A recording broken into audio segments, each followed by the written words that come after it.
Hello everybody and welcome back to World of Warships Legends. My name is Spartan Elite 43 and tonight we are in the Tirpitz. Now those of you who came by the stream know that I bought the Tirpitz. I finished up the thing with doubloons because I wanted to get the Tirpitz and check it out, see what you guys were all excited about. Those of you who watched the stream also probably noticed that I wasn't exactly thrilled with the Tirpitz. Part of it is buyer's remorse, obviously. Anytime you spend a chunk of your own money on something and it isn't, you know, the best thing you've ever touched, it's probably going to get a lot of hate. So that's part of it. The other part of it is, in most situations, it's just not that reliable. That being said, I feel like I have found the best of both worlds with my build now. So I tried out the secondary build, I tried out the dispersion build, and so what I ended up settling on was a combination of secondaries, dispersion, and tankiness. And if you guys are interested in those, in that build information, let me know. I'll make a separate video on that, and we will go over what I chose and why I chose those things. But without further ado, we're going to get this party started. Now, the first thing you're probably noticing is that the video is not that long. And it's not. I don't survive very long in this. But what I do during the time that I'm alive is actually not too bad. I make a critical mistake late in the match, and we'll talk about that when we get there. But this is the best match I've had in this thing so far. So, right off the bat, we're on Estuary, which is like the perfect... Now, you guys know it's my favorite map with the Iowa, but this is like the perfect map for this ship. It allows this ship to do what it wants to do, which is get close and do bad things to people. That's what it wants to do. So, being able to use the cover of all of the mountains and stuff to sneak in close and get shots on people is what allows this ship to start to shine. Because the secondaries really are pretty nasty, and I really can't wait for the Bismarck to come out. So that we can give that thing a run, because from what I understand, the secondaries are even better on the Bismarck. So I can't wait for that. But with the current build that I have, my secondaries can still reach 7 kilometers out, which is pretty, you know, exceptional for a dispersion build battleship. My Iowa, I think 6 kilometers.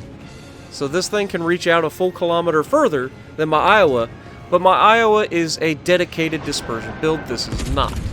Now we've got an Amagi up here broadside. We go ahead and put a round on him, and you'll notice that I'm actually getting some hits.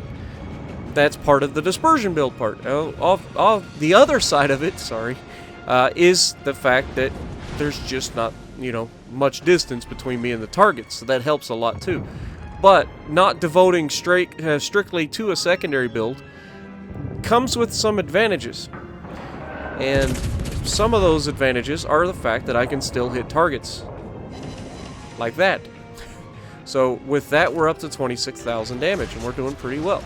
Now this Vanguard over here kind of threw a crimp in my plans, but I have a plan, and that plan is to charge him, mostly bow tanking, and see if I can't get him one-on-one, because I feel if I'm one-on-one with another battleship, especially inside 7 kilometers, I have the advantage.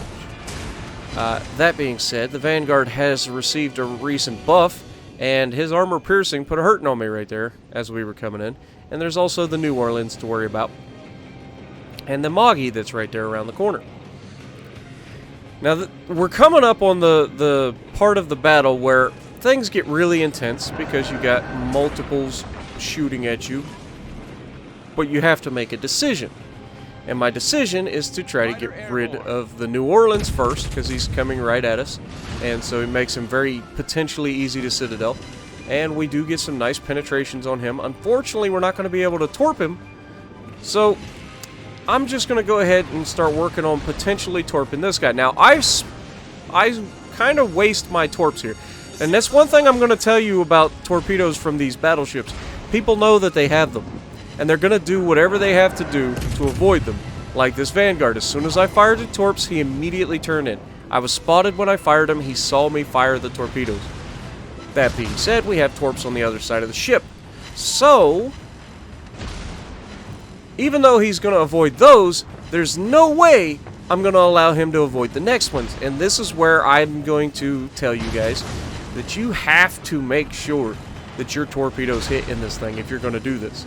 Do not rush it. I know it sucks to get shot multiple times, but you need everything to hit. We got 3 out of 4 hits right there. Our secondaries are doing their job and absolutely wrecking this guy. Now, I'm sailing away as best I can, and I know that I don't have torpedoes on the right side. This is where I make my critical mistake. He puts a hurting on me right there. No lie. I was expecting a little bit less damage from him. But again, he's firing armor piercing. He's very close proximity. He's putting a hurting on me. So I try to get out in front of him. I will try to put some rounds into his superstructure. We do get some penetrations. And now I go to torp him. My torps aren't ready yet. And watch what happens next. Now, I sold out with the intention of being able to kill him. And I can't do that. I can't hit him currently. And if I would have fired my torps right there, he would have just sailed away from them. So, I screwed up, is what I'm saying. But as you can see, we had 156 secondary battery hits, a couple fires started, and I know that's technically the end of the video, and you don't get to see the rest of the match because I quit the match, to be honest. But I thought this was a decent enough match to demonstrate my theory. I have a long ways to go in order to really put this thing to the test, but I've played the Iowa for so long, I know it inside and out, upside down, and backwards. So I know that I can get a grasp on this ship. It's just going to take time to do it. And now that I'm getting some sort of consistency out of it, I can start to do some better games with it. It's trial and error, guys. I'm no pro. You guys know this. Anybody who watches the stream will know that. I am definitely no pro. I'm just a normal guy out here trying to make things happen. And when I get a new ship, I have to learn to play that ship. Each ship is unique in its own way. Not every ship plays the exact same way. This is no Iowa. The Iowa is no Tirpitz. So, with that being said, I hope you guys are ready for some more fun down the road. Plan on seeing this ship more in the coming days because I'm going to be running it, and I want to really push this ship and see what I can do with it. So, if you like what I'm doing, punch the like button, leave a comment below, subscribe to the channel if you haven't already, and as always, I will see you in the next video.